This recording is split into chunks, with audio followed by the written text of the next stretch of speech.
And we are back. Welcome to my predictions for the final day of the group stages of the Women's Olympics Games football. And what I'm going to do today is, rather than do the usual process of breaking down everything that happened on match day 2 before talking about match day 3, because there are so many talking points about match day 2, I'm going to jump straight to the actual prediction screen and talk about each group individually, because I just think that's the best way of getting across both what happened and then what I think is going to happen. So before we get into it, if you haven't done so already, please do consider dropping a like on this video if you do enjoy all of my predictions series, and subscribe to the channel if you're new around here. We will of course be doing all of the predictions for the knockout stages of the men's and women's Olympics Games as we continue to look ahead to the new football season. And without any further ado, let's get straight into it, because once again the Olympic Committee have decided not to do these games in alphabetical order. They've actually decided to do the order today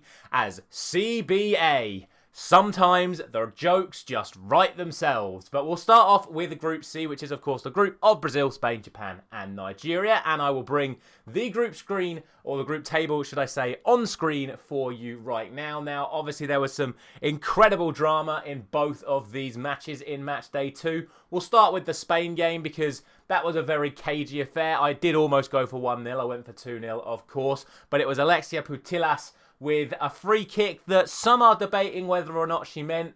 From what I can tell, I think she definitely meant it. A player of that quality doesn't just do something like that without it being deliberate. But an 85th minute winner from Putellas just by whipping a free kick, Ronaldinho style, into the top corner over the Nigerian goalkeeper to give Spain the win. And then the Brazil-Japan game, I actually watched the full 90 minutes, or should I say 100 minutes of this one. 2 penalties, 1 saved, 1 scored. Brazil scoring, Japan equalising.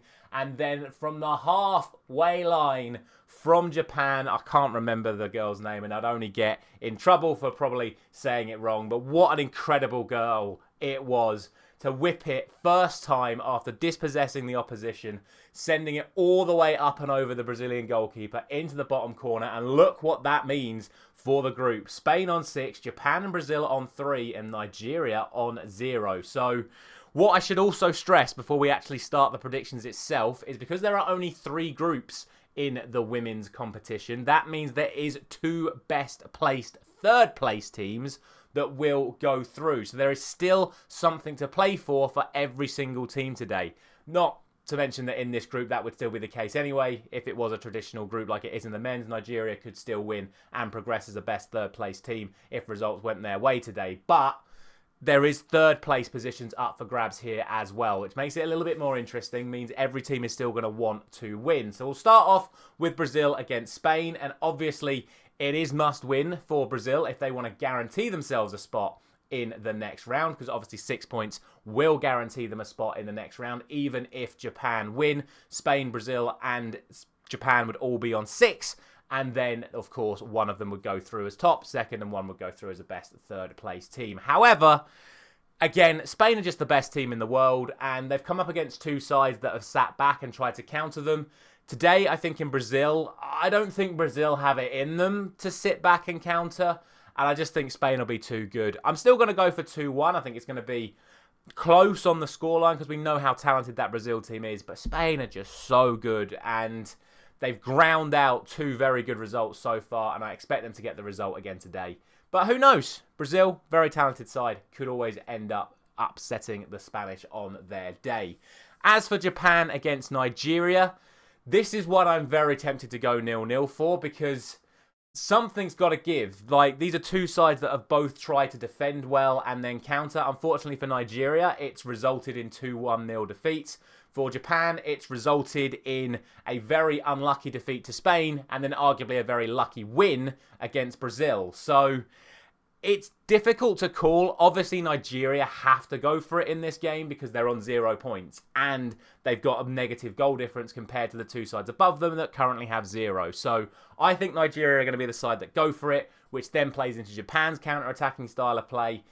I still think it's going to be tight. Nigeria haven't scored a goal yet in this tournament, and unfortunately, I'm going to go for a third 1-0 defeat in a row for Nigeria, with Japan winning 1-0, which will see them progress with Spain as the automatic group progresses, and obviously that puts Brazil into that third place mix-up.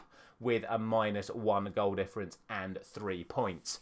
From there, we move on to Group B, which is, of course, the group of Australia, United States, Zambia, and Germany. And firstly, what an unbelievable performance from the Americans against Germany. I said Germany would win that game.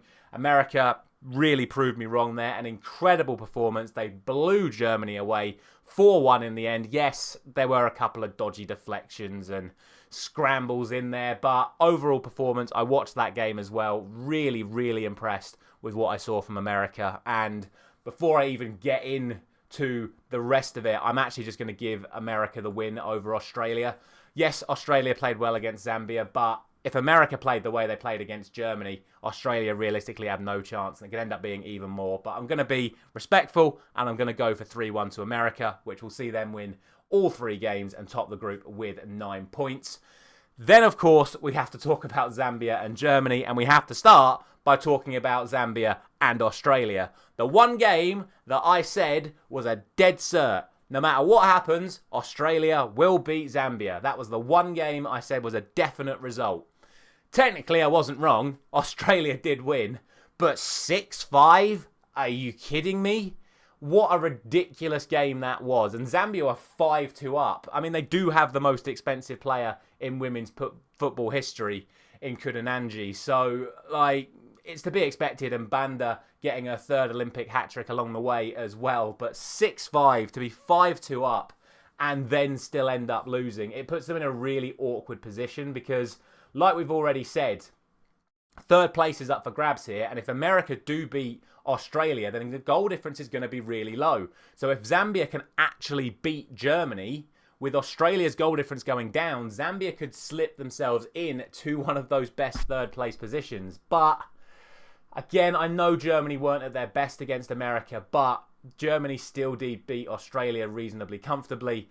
And obviously Zambia did end up losing to Australia. So I still think Germany are going to end up getting the win.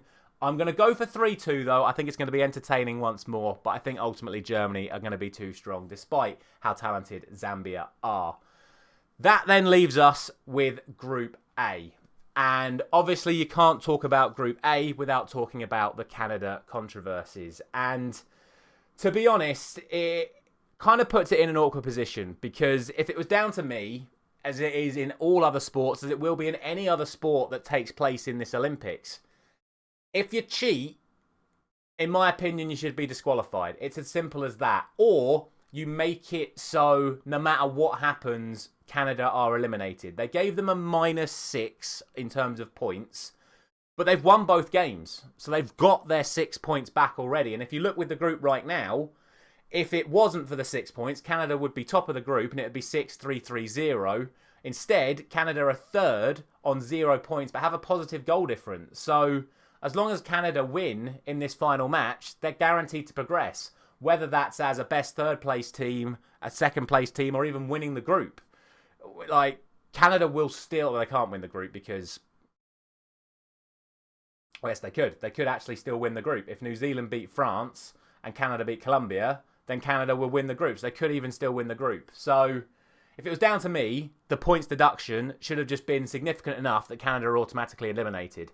Whereas we're now put in a position where a side that has quite literally cheated in this competition could end up progressing and winning the tournament. And what frustrated me the most about this whole situation was the commentary when Canada got their late winner against France. Don't get me wrong, brilliant moment for them, scoring a 90+12 winner, whatever it was, to keep their tournament hopes alive. As a moment itself, fair play to them. But for the commentary to say that shows the real fighting spirit of Canada and that they're all playing for each other and their manager and all this, I was like, the manager's been banned for a year because they cheated. The team has been deducted 6 points because they cheated. If they now progress, it just doesn't look right for me. So for me, it should have just been a -12 or a -15 or even just a flat out -9 to make it so it's not possible for them to get through. But now they've got a chance of getting through. And here's the problem. They're better than Colombia. Colombia are a very good team. They played very well against New Zealand, scored a very good goal. But Canada will beat Colombia. I'm going to go for 2-1. Canada will beat Colombia because they're a better team than Colombia. And I hope for the integrity of the football that Colombia get a result here. But I just don't see it happening because Canada are too good. So Canada are going to win this match and they're going to progress. And there's a chance they could go on and win the whole thing, which would just be, yeah, very, very bizarre in my opinion. But it is what it is. The other game, of course, is France against New Zealand. France have not been very good at this tournament. France have not been very good, period, for the last 6 months. However, I think they'll have enough to beat New Zealand, who haven't been very good in either of their matches so far. So I'm going to go for 2-1 again, which will then mean that France end up on 6 points. And it will be France that top the group, Canada that finish on second on goal difference, and then Colombia that finish third. And based off of the results that I've given here, it will end up being Brazil and Colombia that go through as the best third place teams. But, you know, like I said, this video's ended up being over 10 minutes because there's been so much to talk about from the end of match day 2. But those are my predictions. Let me know your thoughts down in the comment section below. Should Canada still be allowed to play in this tournament? I'll maybe run that as a poll for you guys now as well. But thank you very much for watching. Thanks for watching all of the group stages action from the Olympics. I will, of course, be back as soon as we are ready for the knockout stages. I'll see you there.